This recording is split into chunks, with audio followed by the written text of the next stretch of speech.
afternoon, everyone. I am pleased to see all of you, and I want to thank Dr. Edwards for his kind words.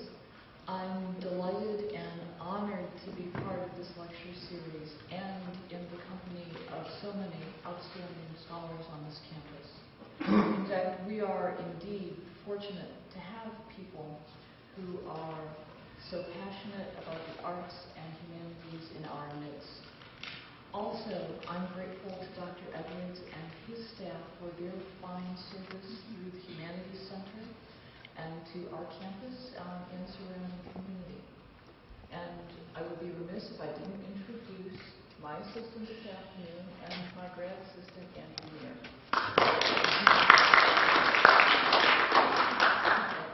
Professor May, I don't know if they're hearing you back. Are you hearing her? Yeah. Oh, okay, wonderful.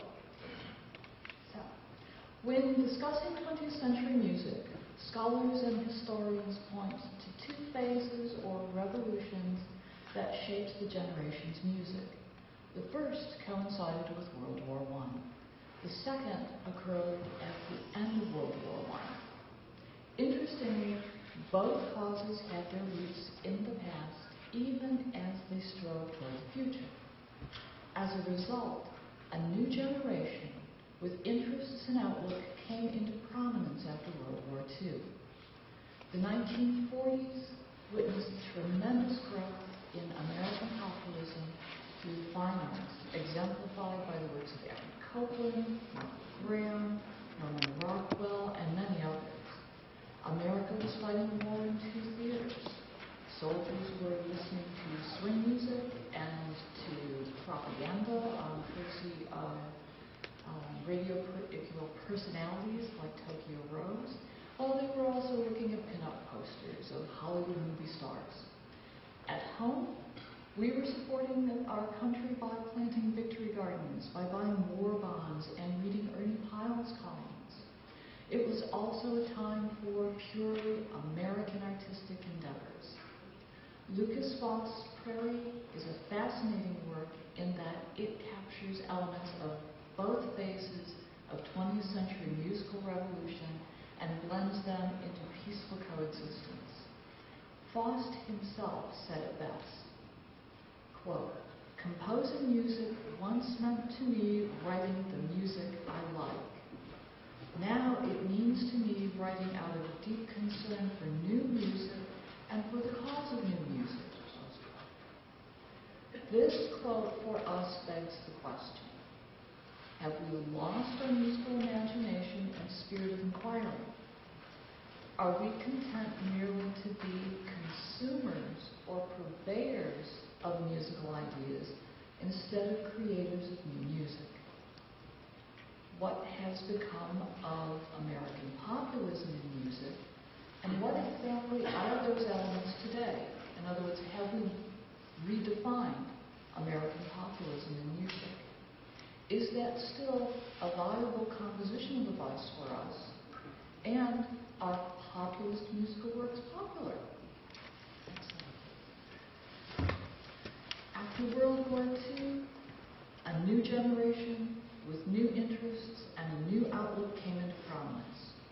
This broadening musical public gradually accepted the masterpieces of the early 20th century and began to take an interest in the music of contemporaries.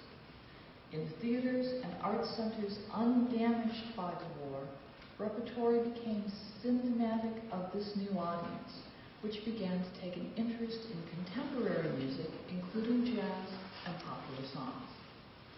The eminent European composers who fled Nazi Germany also had a profound effect on American musical development. Schoenberg, Hindemith, Stravinsky, Bartók, Krenek, Martinu, and Weill, many of whom took teaching posts in major colleges and universities and contributed to our collective musical voice through their own masterworks. Aaron Copland opined, quote, "The art of music in America will always be essentially a museum art until we are able to develop a school of composers who can speak directly to the American public in a musical language which expresses fully the deepest reactions of the American consciousness to the American scene.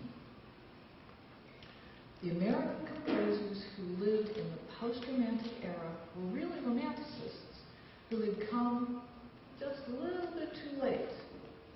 In the world arena, they were overshadowed by the European contemporaries, who were heirs to a rich musical past. The Americans were pioneers, dedicated to a lofty vision. However, the first generation of modern American school of composers faced a difficult task, a tough road to hoe. They had to effect the transition to the modern era, and they had to discover what an American music would be like. During the first quarter of the 20th century, the serious composer was a stepchild in his own country. His music faced a twofold handicap. First of all, it was contemporary. Second, it lacked the European pedigree that resonated with the public. Oh, and aren't we fickle when it comes to pedigree? Additionally, there were no powerful publishers in this country to champion the cause. No system of grants or fellowships to enable full-time composition. No famous conductors to bring in performances of new works. So we really were pioneers in the truest sense. But at this point, the forces were slowly gathering to make the U.S. more hospitable to American music. Composers representing European modernism traveled here to conduct and to promote their works. Emergence of a strong native school became a source of national pride. Prosperity encouraged private patronage through grants and fellowships. Commissions offered by the League of Composers, the Ditson Fund, the Coolidge Foundation, and, last but certainly not least, the Kusevitsky Foundation. American composers organized. They banded together, forming associations to foster new music. One, the International Composers Guild, another, the League of Composers, also the American Composers Alliance, and if I take us to modern times, licensing agencies such as ASCAP and BMI. All of these contributed to the growth and development. Conductors who promoted new works included Kusevitsky, Stokowski, and Metropolis. Next slide, please. European political upheavals prior to World War II also influenced our musical development in the most wondrous and immediate way. There was an influx of European musicians seeking haven from Nazism and war. As a result, the U.S. became the world's musical center. During the jazz age of the 20s, college and university music departments became centers of progressive musical activity, hiring composers to teach composition. Composers historically had enriched their art with elements drawn from folk and popular music, and American composers realized that jazz could serve as the basis for serious music. American composers concentrated on those features of the home scene not found in Europe. Indian war, Negro music, cowboy songs of Southern mountaineers, patriotic songs of the Revolutionary period and the Civil War, minstrel shows, work songs, and jazz. Further cementing the musical relationship, Gershwin categorized jazz as American folk music.